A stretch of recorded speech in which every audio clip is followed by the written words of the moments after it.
Hello everyone, this is EGWwrites, the author and creator and voice of Lady Eilean. This audiobook video is a companion piece to the novel Lady Eilean, which is available to read for free at wattpad.com. You can find this book and a handful of others on my profile. To view that, please visit wattpad.com/EGWwrites. Two quick housekeeping notes before we get started. Number one, this book will contain adult content, so listener discretion is advised. Please use headphones or listen privately. Number two, I live in New York City, and as much as possible, will try to edit around city sounds like sirens, car alarms, shouting, traffic, and etc. But sometimes there is no avoiding it. My apartment is a little too small for a recording booth. Thank you for your patience. Now, grab a cup of coffee or tea, snuggle up, and let's read. Lady Eilean, Chapter 36. I was kneading bread in the kitchens when an array of satin, lace, and puffery pressed into my peripheral vision. "Hello," said a brittle voice as a dainty gloved hand thrust under my nose. It flapped there, impatient. My eyes bulged as I looked up, taking in the sight before me. A small, blonde woman with sharp features and a haughty brow stood on the other side of the table. She wore a pink dress in a courtly, ornamental style more often seen on the mainland. There was more yardage of lace and ribbon on her tiny frame than I had ever seen in my entire life. Her hair was rigid, styled in tight ringlets and set with a sticky, sweet pomade. She had brushed white powder over her face and added 2 circles of garish rouge in the center of her cheeks. She looked like a cake come to life. "Hello," I said, unsure of how such a conspicuous stranger made it past Angus's guards. She blinked at me and widened her chilly smile, rocking back and forth on her feet. I watched her as she looked around, getting the sense that she was sniffing out the comings and goings of the kitchen. "Can I help you?" I asked, pushing a strand of hair out of my face before resting my hands on my hips. "Maybe I'm confused," she said. Her expression morphed into one of legitimate concern, which softened her features and made her look doll-like. "I was told you were the lady of the house?" "That's me," I answered, perplexed.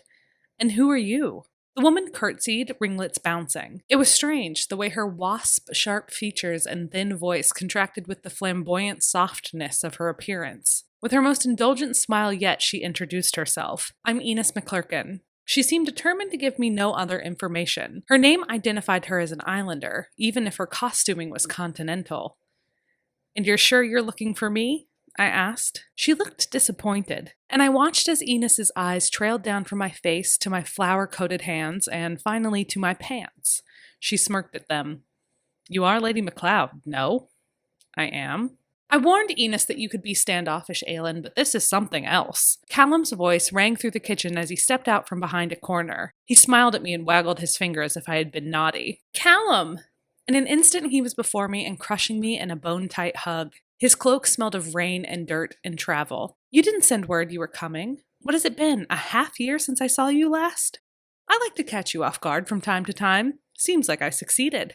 Turning to Enos, I apologized. "There's no excuse for my bad manners. If you are a guest of Callum, you are more than welcome at Stormway." Enos smiled. "I understand your trepidation." She leveled her stare at me, and the tenderness of her face turned back into a fierce and serious mask. "Callum thought it would be good for us to meet. After all, we want the same thing, which is amending the island charter so that estates can pass through the female line as easily as they do the male." I looked at Callum and he gave me a slow, pleased grin. He nodded and raised his eyebrows. "Did your family perish in the war too?" I asked, something close to thrill swelling in my chest at meeting someone like me. "I'm sorry, that was—" "Don't worry. I also forewarned her about your lack of tact," Callum laughed. "No," Enos frowned, her forehead creasing. "My father and brothers returned. I just liked it. The power. And I'd like to keep it." Her eyes hardened and her shoulders pulled back in defiance. Another woman wronged by no fault of her own, aside from being born. I smiled, liking her. Well, Enos McClurkin, welcome to Stormway." She beamed, and the smile cracked through her carefully manicured exterior, revealing a young, somewhat scared-looking woman. "I'm busy now," I gestured to the bread, "and I'm sure you've had quite the voyage. I'll have a maid escort you to some rooms. You have luggage, I assume?" Casting a wary eye over her gown, I tried to imagine the number of trunks someone like her might travel with. "In the carriage, yes," she said, blushing at my brusqueness. "I'd love a bath, if it's possible." Very well. I called over a maid and gave her the instructions, transitioning Enos to the servant's capable hands. Callum lingered, drawing swirls in the flour on the board. Poor thing. She was so nervous to meet you and you bit her head off. I am genuinely sorry. Wait, why would anyone be nervous to meet me? Looking at Callum, I noted the way he watched Enos with an intense ferocity. His eyes tracked her every movement. I've been doing what you told me to do, bragging about you to the other lairds. If a little exaggeration popped up here and there, you can't blame me for making your story more interesting. Callum answered but continued watching Enos as she stood stiffly, waiting as the maid collected some food from the larder. He seemed transfixed. A wild thought struck me. Callum, is that your wife? Ripping his gaze from Enos, he looked at me with an odd look and then burst into laughter. Wife? God, no. I screwed up my face in annoyance as Callum threw his arm around my shoulder. Oh, look at you. Jealousy makes you positively fetching, Laird MacLeod. He crooned this, squeezing me into his side. I'm not jealous, I huffed. Sure you're not, pet. Callum pressed a quick kiss to my cheek and laughed again. Enos is my cousin, and a very close one at that. Gesturing to Callum's silk coat under his cloak, far too fancy for travel, I griped. I see the family resemblance now. Enos's family oversees a minor island in the north. The population of her home is less than a quarter of the people on Istamere. Minuscule by Elmsmere standard. But like you, the war forced her into uncharted areas of leadership. The people on her island are in open revolt against her father, who was rather intolerant about things after his return from battle. Revolt? My thoughts snagged on the word. They refuse to pay their taxes or do any work. They're shepherds, and now wool production is at an absolute standstill. Her father kicked everyone out of the keep and has armed guards patrolling the towns to quash dissent. And you're taking her to the debates over the charter?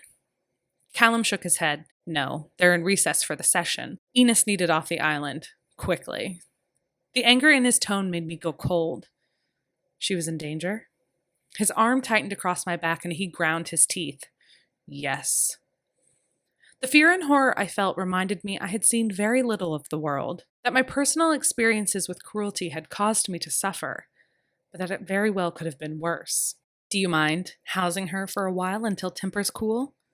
Not at all, I reassured Callum, wrapping my arm around his torso. Enos is welcome to stay until she wishes to leave. Looking at him, I caught his eye, hoping to convince him, and if she never wants to leave, that is fine too. Callum beamed. Thank you, you sweet, fair, perfect, kind but kind of mean to guess, charming, wonderful lady. If you keep adding superlatives, you're going to run out of breath before you do compliments, you know. It's a risk I'm willing to take. At that moment, Alex came bounding down the wide stone steps. He was sweaty, his curls stuck to his forehead, and his cheeks were red from the sun. The sleeves of his shirt were pushed up over his elbows, revealing tanned, strong forearms. The lord of the manor returns, Callum said to me privately before booming his hellos to Alex. What is this? I left you a gentleman and find you a farmhand. Alex grinned and slapped Callum on the shoulder. What a surprise to see you.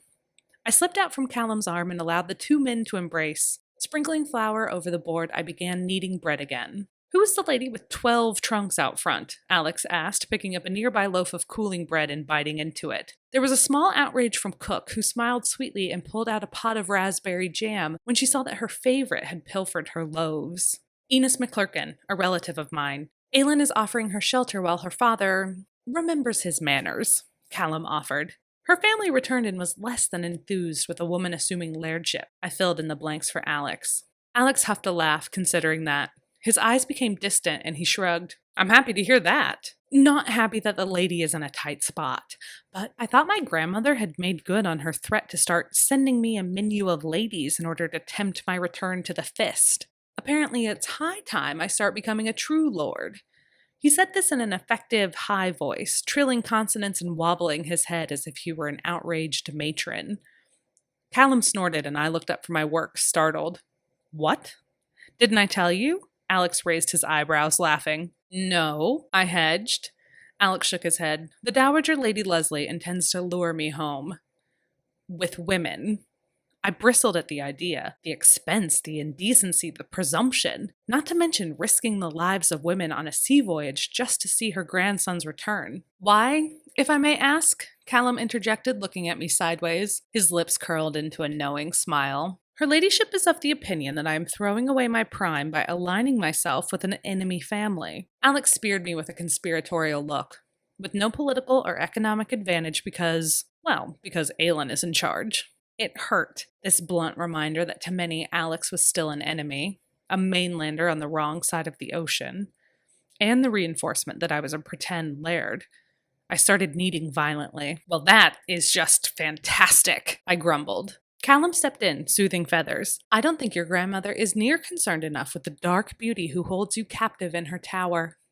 I shook my head with a huff and groaned. When I looked up, I caught Alex staring at me with a wide smile and luminous eyes. Not at all. It's always been a short-sightedness on my grandmother's part. Despite their reassurances, I felt snobbish and jealous. Emotions that were pressing and unrelenting careened in my chest. Alex fixed me with a wry smile as Cook set down a tray of hot, buttered rolls fresh from the ovens. Alex tried to reach for one, but this time she slapped his hand away. Callum was again the peacemaker and patted my shoulder with mock condescension. We all know Eilean has pledged herself to a life of abstinence and devotion to God. Alex and I snorted, me despite myself. Aye, Alex said, watching me. I suppose since Eilean won't have me, I'll have to make one of my grandmother's options work. He reached across the table and tucked a stray curl behind my ear. Before he pulled his hand back, he brushed flour from my cheek with his thumb. It momentarily rooted me to the spot, but I had my wits enough about me to retort. You never asked. Ah, that's the holdup, he chuckled. Forgive me, I've been too busy with the planting.